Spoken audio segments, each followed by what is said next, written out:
Time to Shine Today podcast varsity squad. This is Scott Ferguson, and I have a 2.0 interview with my really good friend, the clarity coach, Mark Kanty. And Mark and I spoke a couple of years ago, and we always kind of touch base with each other, but Mark has been pouring into me and really leveling up Time to Shine Today podcast. I mean, I'm blessed to be a top 2% globally, and thank you for that, for all the listeners and whatnot. But Mark has just really kind of pushed me over the top. And Mark, again, he is the Clarity Coach, an online coaching business strategy expert and a co-presenter of the popular, which don't go there now, but do definitely check out Upscale Your Business Podcast with Jamie Scoletti as well, who I had on a couple of years ago as well. But Mark guides people on a journey to release the full potential of their coaching business by rediscovering their unique competencies, gaining a profound understanding of their clients' desires, and creating a thriving online coaching practice through the application of practical business strategies. And Mark, thank you so much. Welcome back. Please introduce yourself again to the Time to Shine Today podcast varsity squad. But first, what is a superpower that you have that nobody really knows about? Woo! Well, it's right. Hey, Scott, thanks. It's, as always, it's so much fun. And I got to let everybody know we're going to have some fun today because Scott and I are flying solo. We have no support team in place. So there's going to be a lot of laughter and maybe a few hiccups here as we work through this. But I think you called it out. My superpower is clarity.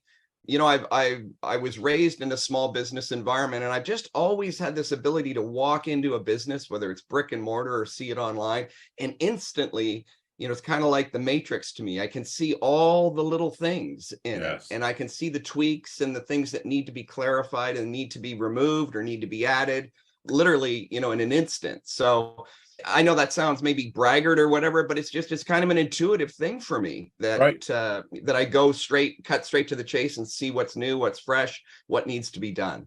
And I love that the clarity, because you can't have clarity without curiosity. You know, you get very curious with stuff. And, you know, one thing that really stood out about our last interview, Mark, is that, you know, that I even take with me this day is, you said that we all have our own unique story to tell. We all have potential to change ours and other people's world. And I mean, even as the human body, our body's always evolving. I mean, we're aging, but we're evolving. We change. I believe that if I'm the same person I was a year ago, I'm really not serving the world to the best of my ability. So I want to thank you for that knowledge nugget that you gave me a couple of years ago to really continuously level up and help others level up, brother. So welcome back. But what's been going on in your world, my friend?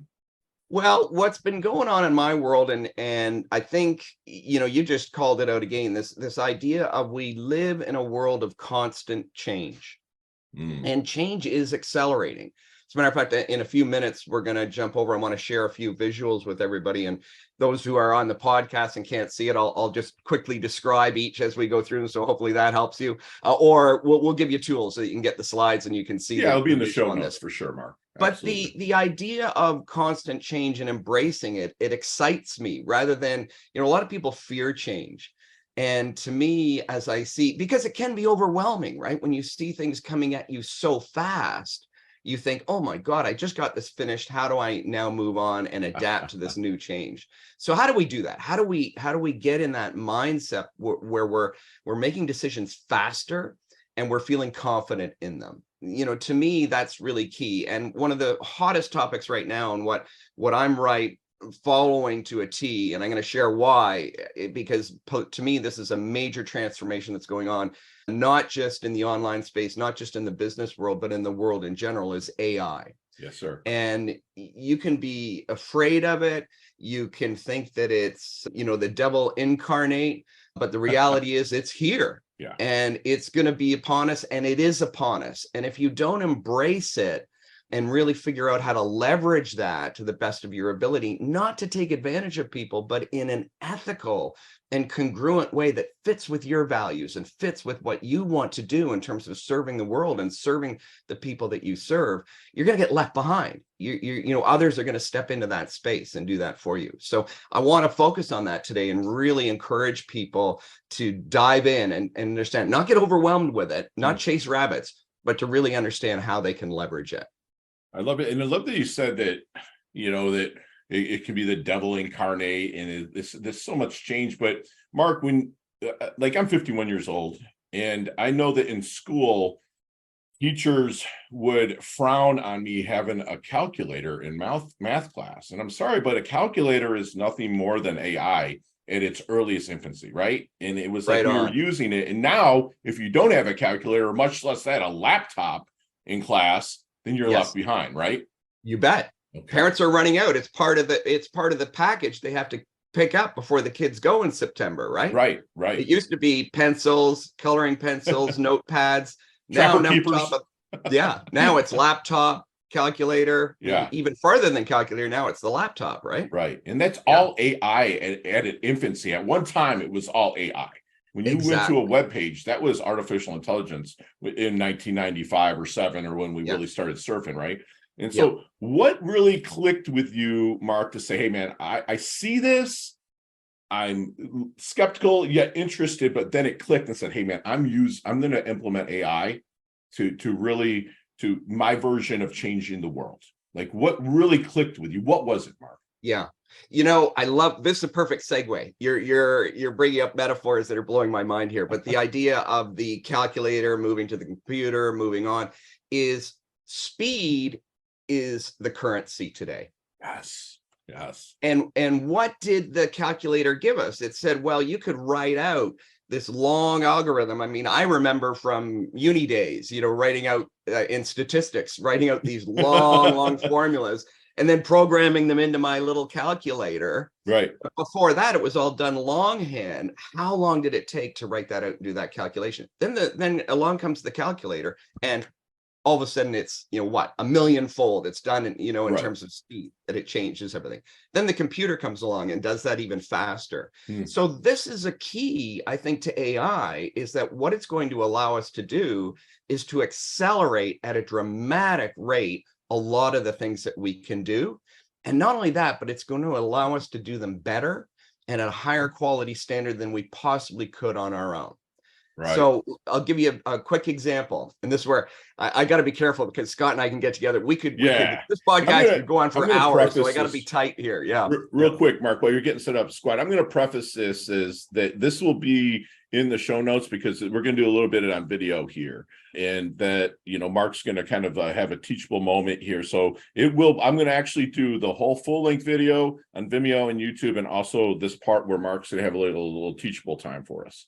But go ahead, Mark, please. And, Scott and I are here to serve. We're here to help you level up, to give you the information that you need to level up. So know that you can reach out. I know you have various channels that you can reach out to Scott on. You can reach out to me, and we're happy to share, any of these visuals or anything that we're doing here. Please do. Love to connect with you on any platform, and more than happy to share anything. So don't feel like you're missing out on anything. Appreciate that. We are here. Am I sharing? Yeah, your screen's on there. Yes, sir. Cool. Okay. So again, you kind of set this up, Scott, and, I've got on here. This is, by the way, full disclosure, this is a little presentation I did, I think last Thursday or something. So I just pulled one slide from it, or with a couple of visuals on it. So I was talking specifically about when you create an online course, but Scott, you brought it up, like going to school, right? The textbook, the courses. Why is university or college or even high school changing? Because we're working with textbooks that are old. Sure. Even when they finish, they're already obsolete. Sure. So what happens when we create an online course, or we go and we purchase an online course?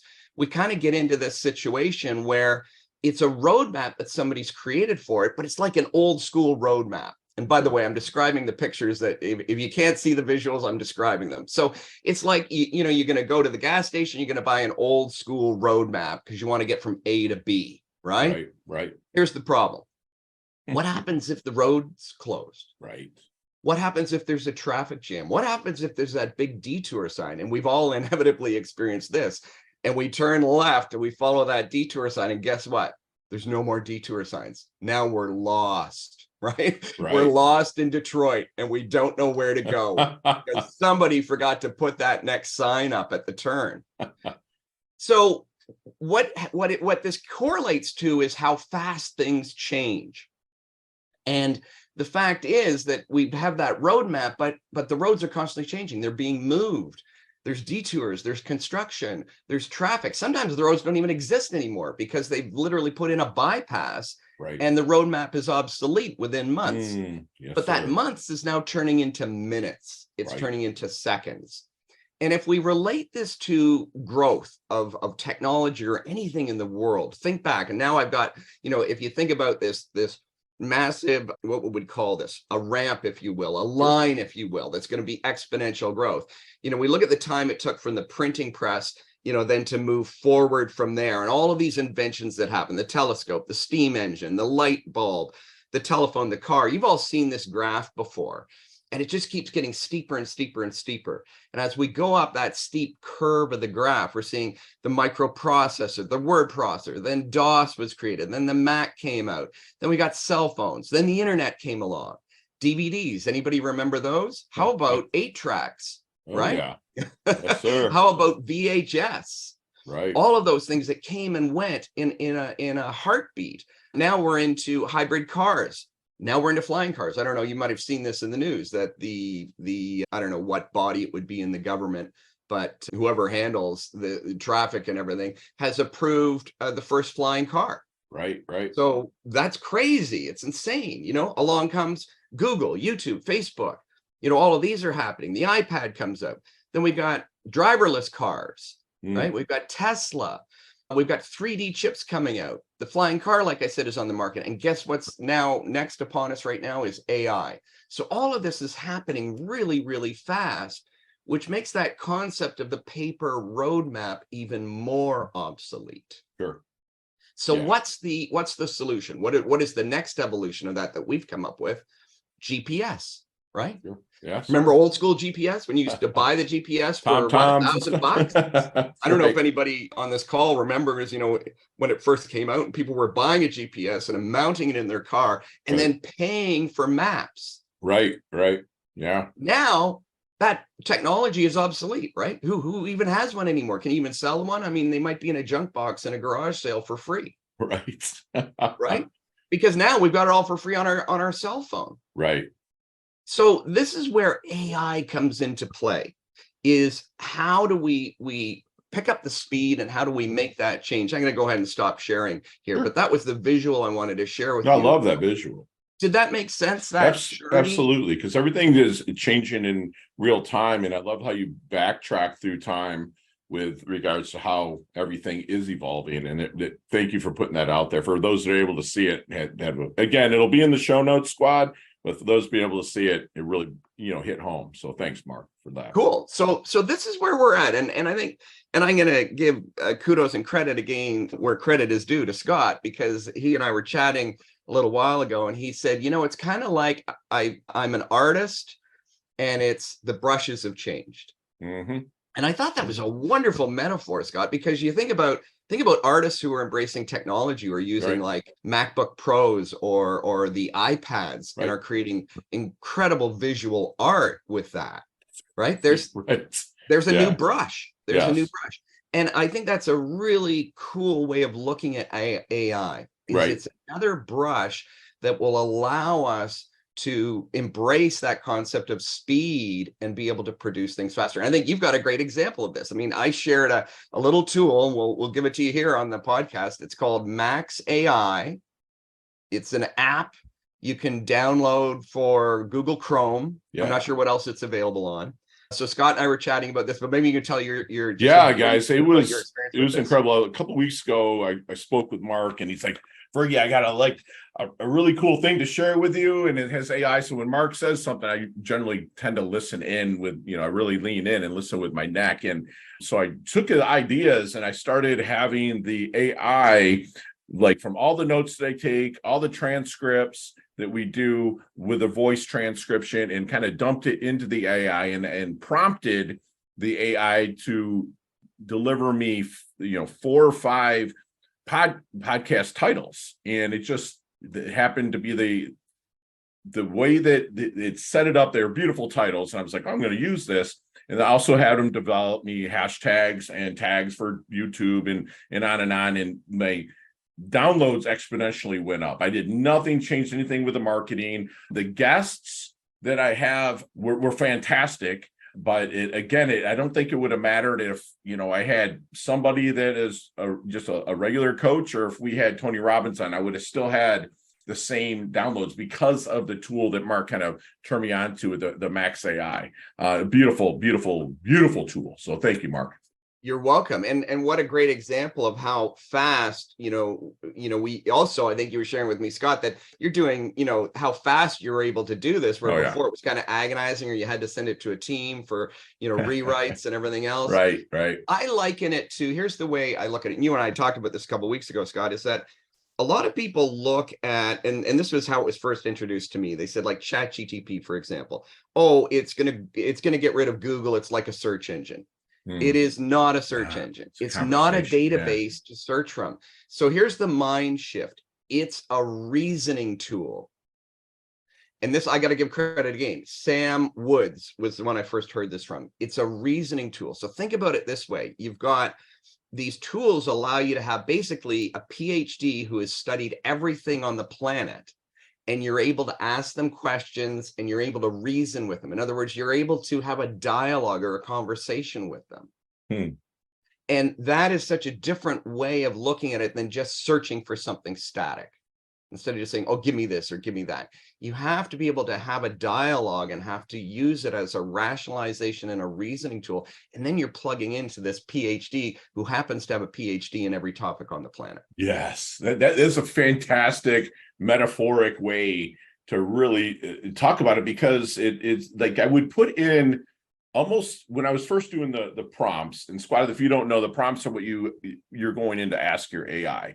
I put in prompts like as if I was going to Google, right? And then from a couple things I learned from you and other people, the prompts that I'm putting in start a discussion with them.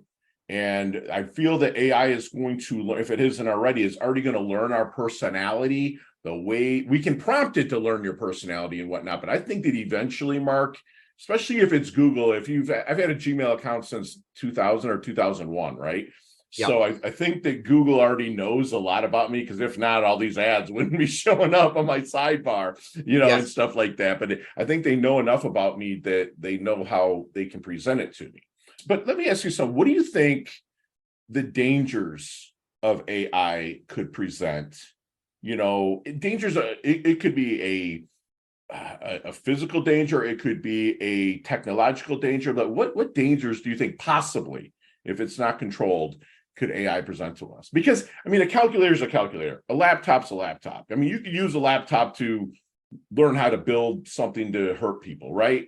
Yeah. Like what dangers do you see like AI possibly presenting, Mark? A great question. And I'm going to split it into kind of two. Immediately what comes to my mind is two thoughts. One is there's the obvious stuff, right? Terminator, there's a new movie coming out. I can't remember what it's called.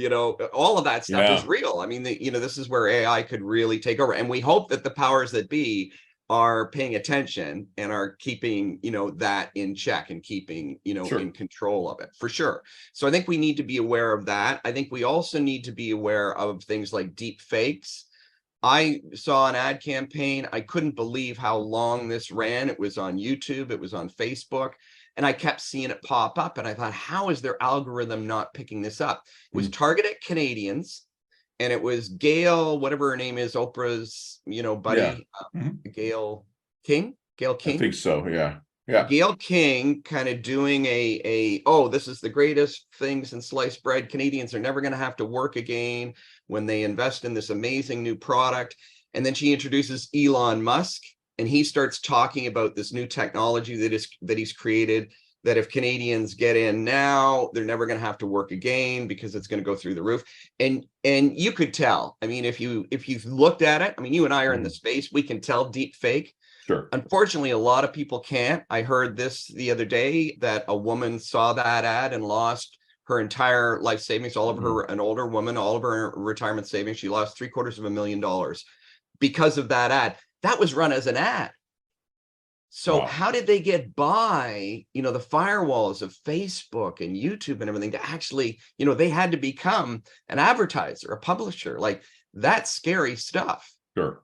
So the deep fake stuff, I think we need to be very aware of. So for me, if I get anything that looks even remotely suspicious, I'm always, I'll go to my good old Snopes. Like if it's news information, I want to know, hey, did that person really die, or is that fake news? So pausing for a minute, anything that you hear or see, if it seems too good to be true, or it seems funky or off in some way, use Google. Use this amazing research tool to figure out whether somebody's trying to game you or not. I also see dangers in terms of, and I'm going to shift gears here in a minute, and this kind of fits in that category of the Gayle King, Elon Musk thing is there's going to be a lot of manipulation. There's always scammers. There's always people, trying to manipulate. So voiceovers. I had this the other day too, and I'm not sure if anybody has heard of this, but a woman got a call from her grandson who it was the typical shtick. He'd been arrested, he needed bail and everything, but it was his voice. So somebody had used AI to get a clip of his voice and then play that to his grandmother. Wow. And they so just these put are it scary together. things, right? Yeah. Wow, yeah. Now, so my thing is the fear, the challenge that I have with that is that's going to have everybody running away from it. Right. So let's go back. It would be akin to somebody coming around with this newfangled thing called an automobile. Henry Ford, right? Coming around and going, I got this new power. Oh, again, the devil's workshop state. You can imagine in the era, right? Stay away from me. I got my horses. I just need them to go faster. I want them to be able to work 24/7 and everything. I'm just going to stick with my horse and buggy thing. Right. So that is the other thing that I would say is something that we need to be aware of, is that this is here. And if you don't become a student of it, if you don't embrace it, you're going to become a victim of it. Yes. I mean, Scott and I are aware. We can tune in. We can spot a deep fake. We can hear that subtle change in a voice. We can listen to language and go, that's not really that person speaking. Why? Because we are in the space. We're constantly learning. We're constantly absorbing. But if you put yourself in a closet, or worse, you turn your back on this stuff, then you become a target. Love it. So that would be the 100%. Other thing I would say is embrace this and really become a student of it. Don't become obsessed with it. Don't become overwhelmed by it. But become a student of it and learn how you can leverage this to serve others in a better way. Absolutely. And I'm hoping that they do build, I don't want to call them support thing, but like because right now baby boomers are of age to where they're really settling down. I mean, I live in South Florida, so 10,000 people a day are turning 65 in the United States, right? So that's 3.5 million plus people a year. And we're going to get at least 500,000 to 1 million coming to Florida every year, and that's why we affectionately, jokingly call it a sunny place for shady people, right? So it's like you get a lot of people with the retirees being taken. So, that's why I'm hoping they bring out stuff to really make sure that the elderly that are technologically they do the Facebook, they do the Instagram, because they want to keep up with their grandkids and stuff like that. But that they see that one thing, they might, click on. So hopefully that there's people out there that are going to. Well, you want to believe that people everywhere from defense on down to local law enforcement, they're not fooling around. I mean, those guys, they have departments, they have people that are studying this, and that's really important. And I'm thankful for that, because you're right. I mean, it's so critical. That's that ethical issue that we need to be aware of, right? Absolutely. So how are you using AI, in your business right now? Like within a 30,000 foot view, like how is Mark using AI in his business? So you tied into something with your example of how you used it for blog post titles and stuff. So one of the things that I teach when I work with people is we have a concept, we have an idea, and we own it. We're excited about it. The challenge comes is then we try and sell it. And the perspective I have on that is that you're trying to push it on people. I call that push marketing. Right. That's old school. That's old, back in the vinyl siding days or aluminum siding days, the Mad Men or whatever they were, all of that stuff. Now with technology and with advancement, we need to create what I call pull marketing. What does that mean? We need to stop. We need to be aware of our strengths, you and I've talked about this on a previous podcast, our personal history, all of our knowledge that makes us unique, and nobody's able to compete with us, our gifts, our talents, what we bring to the world. We need to accept those and realize how powerful we are, and then pause and start focusing on others. So this is where AI is so powerful, because I can come up with what I think is the greatest headline. I'll use your example, but really that's me. Right. That's my opinion. That's all of my biases and my personal history come together to put that headline out there. What AI allows me to do is tap into the world and say, what would the world want this to say? What language would be most attractive to my audience?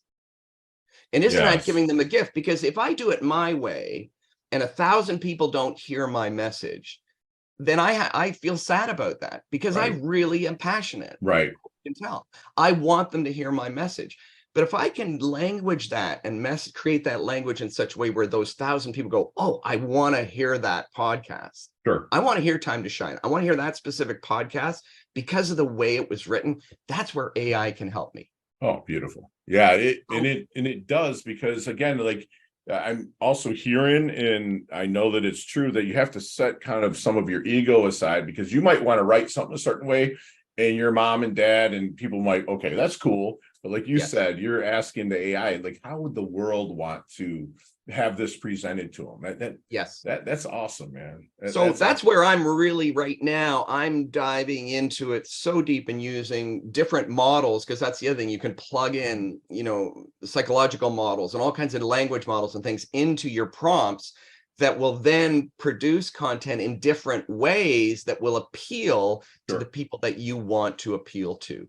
So, and that research, also understanding their needs and their wants and their values, AI can be great at helping you do research that way. Right. But you have to structure it correctly. So that's, one of the things that I'm using it on. And that's just one of hundreds of different ways, as you know. It's went across so many things for me, and you did send me something confidentially, which thank you, it was pretty cool. I was having a conversation with my AI, and it started to really get to know me as who I am. And now when I put stuff in there, the prompts or whatnot, it just spits stuff out that, again, it doesn't always make sense to me, but again, it's what other people might need to hear, and the way it's said is to have them tune into that. Yeah. Excellent. That was something Scott and I had a conversation about. I shared this prompt that I use that actually teaches ChatGPT. It has ChatGPT teach me how to ask it the right question. Right. Yeah, absolutely. Yeah. I've also heard, from the guy from Smart Blogger, his name is eluding me right now, but Smart Blogger is kind of the biggest blogging platform since 1997 or something like that. And he's, said really that if you can take certain prompts and like make them like 200 words, which I know that the one that you sent me was lengthy, right? You make them 200 words, but you can use the same prompt with different criteria from what you're looking to get a feedback or an answer to, but still with the same prompt, just kind of fill in the blank with it, which she says is absolutely working, for people, and even for him. I mean, the dude wrote a book with through ChatGPT with his, like I read some of it, and it sounded like, or it read just like the book that he wrote. Like another one that he wrote. So it's just the power of that this is going to have. How are you seeing, Mark, like college campuses and stuff like that, fighting back against term papers being turned in using this tool? Like, again, I know I'm going to go into negative, but I'm just seeing from somebody that's way ahead of the curve than I am. What are you seeing them doing to battle that? It's a great question. And by the way, before we move on from this, though, I also want people to be aware of where some of the things that are coming at us right now, and to be aware, a lot of people think that, it's all in the prompts. I just have to have the prompt. And, of course, you and I have talked about that too. But that's baby steps, man. Like the prompts are like learning. It's like when you learn how to print and they give you the lines and you're printing A, B, C and stuff. there are so many other subtleties and nuances to AI and how to use it properly that have you doing cursive writing, have you creating grammar, all these other things, if I use that as a metaphor. Sure. So just be aware. It's not, because there are a lot of people peddling out there, oh, just buy my 10 prompts or whatever. Right. And Yeah. your whole world's going to change. And you know what? It's going to give you, it's going to give you Design your own. but Because you want it to get to know you. Yeah. You know, you want it to get to know your personality. You start buying prompts, it's getting to know somebody else's. Exactly. All So, right. and I want to circle back to that in a minute about the idea of that. And you and I talked a little bit about how to create your own knowledge base, if you will, about you and your business and who you want to serve. Because there are some limitations that we're right on the cusp that are going to be blown away. I want to talk about that in a minute, but let's come back to your question. So great question, by the way, because I was talking with a friend, his son is finishing up his MBA. Mm-hmm. And he said, I was in one class and the teacher was like, if we catch you using AI, and I will know, and I will be checking, you will be expelled. You're not going to get your MBA. Okay. He said most of the profs were kind of nervous and that one was really strong, but there were a number of other profs that don't use AI, don't use chat. You know, we're watching for this stuff and everything. They're all very fearful of it. Sure. One prof, and then he walked into one class and the prof brought up on the screen, he said, okay, who's played around with Chat GTP? Right. And of course, everybody in the room. He said, great. Let's see how we can utilize this in the subject matter that I'm teaching you right now. How can we leverage this new technology? And it was like, what a breath of fresh air, right? So it's like I think you shared the story. I don't know if it was before we started talking or not, but live here, but about, you know, the teachers that said you can't use a calculator. You know, you're not bringing a calculator. You got to do everything longhand or whatever. It's the professors and the people at the university level that are embracing it and understanding how to use it are in fact giving their students a tremendous gift by saying, let's figure out how to leverage this. Because think about it. If that prof goes, okay, I can give you the little bit of knowledge I know, and I can give you can get the knowledge that I'm telling you to look at in that way overpriced textbook that is already completely obsolete. Or we can use a towel to tap into the greatest knowledge in the world. Sure. I can, not just me as a professor, but I can have 1,000 PhDs teaching you this topic.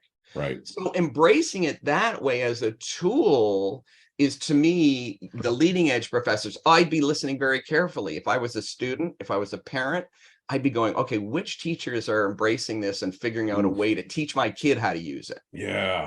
Yeah, to the benefit, not of passing a class, but to benefit to level up their life.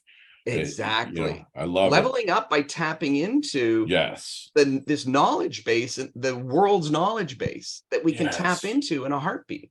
That's awesome. In an instant. Does that answer your question, Absolutely, Scott? Man. Yeah. I'm actually taking a note on that. So I appreciate that. So sorry, I wanted to circle back as well to some of the limitations, some of the things that are coming up. And this was something I came across just yesterday, if I can find my notes on this. And what are some of the limitations right now that we're seeing? So I'm going to shift back to kind of business gear, if you will. First of all, one of the things we know about OpenAI, which is ChatGPT, is that they loaded in all of their information from databases up to 2021. So we've already got, a gap in data, if you will. Right. A lot of people get freaked out by that. Don't get freaked out by it. There's a hell of a lot of data from 2021 back to the time information first started getting recorded. So don't get hung up on that. And if you use it as a reasoning tool, you're still tapping into the greatest minds. But it is a limitation. The other limitation, one of the other things, there are kind of a couple each that all fit together here. One is limited data. So this, you can only upload so many characters at a time. I think it's like just over 2,000 characters. So if you're trying to teach ChatGPT about you, for it to learn about you, you only have about 2,000 characters to work with. And now there's a workaround. People propose that there's a workaround, but the workaround isn't that foolproof. It's do 2,000 characters at a time. So you're inputting 2,000, 2,000, 2,000, 2,000, and now you got 10,000 characters. And you say, okay, now I've given it a lot of information. Now I can really understand what I'm trying to accomplish and what I'm all about here. The problem is it has a limited memory span. Mike Filsaime was talking about this. I love it. If anybody's seen the movie Memento, or was it Memento? I think it was Memento. Yeah. Yeah. A brilliant movie about a guy that only had a 4-minute time span that he could remember things. So only short-term memory. So ChatGPT is like that. And you'll see that because you'll start to see the answers get kind of weird after a while. Yeah, absolutely. And that's because it forgets. It has a very limited short-term memory. The other thing that's a challenge is searching, like trying to find things. You got all these threads with it. Right. And the thing, it's not collaborative. Like you can't go, I want to share this with somebody. You have to cut and paste and give it to somebody. Right. So the next kind of iteration, if you will, the new tools, and I came across one yesterday. I'm not going to promote it or, talk about it. Memento was the movie, by the way, right now. But if anybody wants to know about it, reach out to me and I'll tell you more about what's going on. But this idea, though, that's the next evolution. Can I create my own knowledge base? In other words, can I put in everything that I know? Can I have it scan my website? Can I put in all this documentation that's limitless in terms of characters so that now it can pull from not only the world, the database up to 2021, but it can pull from everything that I'm telling it. It can pull from my knowledge base. Right. And now we're getting into really detailed, personalized content. Forget about plagiarism or anything else. It's going to be in my voice, all about me, because I've created the database. Right. I've created the knowledge base that it can draw upon. So this is the next evolution to that. And then being able to work with that. So that's where I'm at. I'm right on the cusp of that and excited about that, about what's happening. What is the best resource that people can go to really keep up with AI? That's a great question. Where do you go, Mark? I mean, to really keep up with stuff. Like give us like one or two like sites or tools or something that people can maybe use. I'm going to give you a couple, and I'm going to give you a full confession here. I'm one of those guys that's a self-learner. I've never been good, like whenever computers, software, even coding and everything, I'm not good at following a course. Gotcha. I'm really not. So I deviate. I've got a bit of ADHD. I think maybe a lot of it going on. Yeah. So the idea of picking up, this goes way back when computers first came out, and I've got one of the first ones is, I could never go through the manual and learn it. I learned by doing. So that's my number one thing, is by playing and going, aha, what happened? And looking at the output. So I'm really self-driven that way. That's one of probably my best resource is my own playing around, experimenting and working with these tools, like, like that, like coming up with prompts and things like that, and those ideas, discovering Max AI. I go, what's this all about? Let me try and play with that. So that's my number one thing. I would say my second resource would be one of my mentors dating back over 20 years is Rich Schefren. Okay. For those who know the name Rich Schefren. Okay. Rich Schefren is is an incredible guy. He's one of my coaches. I still, hang out with him and once a month have the opportunity to have conversation with him. Nice. In a small group setting. We've known each other for over 20 years. So I really follow a lot of what he's saying. He's probably my number one source right now in terms of what is going on. No, I appreciate you sharing that. And we got to kind of like, and I can share too. I can share more, but I know we're going to. Yeah, we got to wrap this down here, Mark. And for now, what we can do too, I'll just mention, I don't have it up right now, but Rich put together a little course recently, and I can share that link with people later or whatever. Get in touch with me, and I'll share that with you. And how can people find you, Mark? That's really good. So connect with me in different ways. First, I'm going to give you my email. My email is mark@releasedynamics.com. Okay. Release as in release your brakes. Dynamic as in it's a dynamic world that we live in. So mark@releasedynamics.com. Okay. You can reach me there via email. Find me on LinkedIn, Mark Kanty, MarkKanty. Mark Kanty. Just find me on LinkedIn. Reach out to me. Connect with me there. You can also find me on Facebook. And two businesses that I have. One is Release Dynamics. And that's Scott talked about that earlier. Mm-hmm. How to release your full potential, how to release the full potential of your business is the tagline. That business I've had since 1990. And that's my began as a consulting business and morphed into coaching. So Release Dynamics, and you can find me by searching that. And also Upscale Your Business. Upscale Your Business, and my colleague, Jamie Scultetti, I work with on that business. And that's where we help coaches and consultants to bring out the best in what they're doing and to really create profitable practices by leveraging the power of the internet. Beautiful. Reach out to me. Just Google Mark Kanty and you'll find me. Excellent. And squad, like, hopefully you were taking notes like I was, and just make sure you go to the webpage that we're going to build for my good friend Mark here. It's just been just a plethora of awesome information. There'll be like, I'm also going to do like a little cut of the part where you're showing the graphs in case you weren't able to see it now, but just go on over to the webpage that'll be in the show notes here below, wherever you're listening, no matter where you're at, I'll make sure that it's there. But Mark's superpower is it's clarity. And that starts with the curiosity he has for the constant change that he loves to really keep up with. It's how we adapt to make decisions that makes us a little bit faster and more confident. And Mark really put it out there that ChatGPT or just AI can really help you with the congruency that fits your values.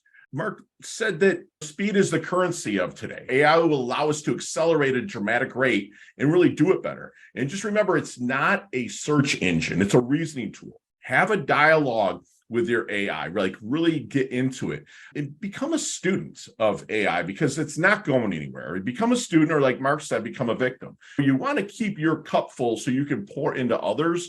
And the way you can do that is really keep up with the AI so you can really help others. Like teachers that are out there, profs or professors, like the professor that Mark talked about, how he really polled the class and said, hey, who's using it? And how can we use it to leverage and level up into a knowledge database that's going to work for you? So if you're a teacher or professor, you're probably in there like kind of stuck in your version of a dark ages. It's not going anywhere. Learn how you can use it to help level up your students. And Mark, again, he can be found at mark@releasedynamics.com, and everything to find him will be in the show notes. And Mark, thank you so much for coming on for a 2.0. I look forward to doing a 3.0 here in another year or so, but I know that we'll keep in touch. I mean, you level up your health, you level up your wealth, you're humble, yet you're hungry. You've earned another Varsity Squad letter here at Time to Shine today. Thanks so much, Mark, for coming on, brother.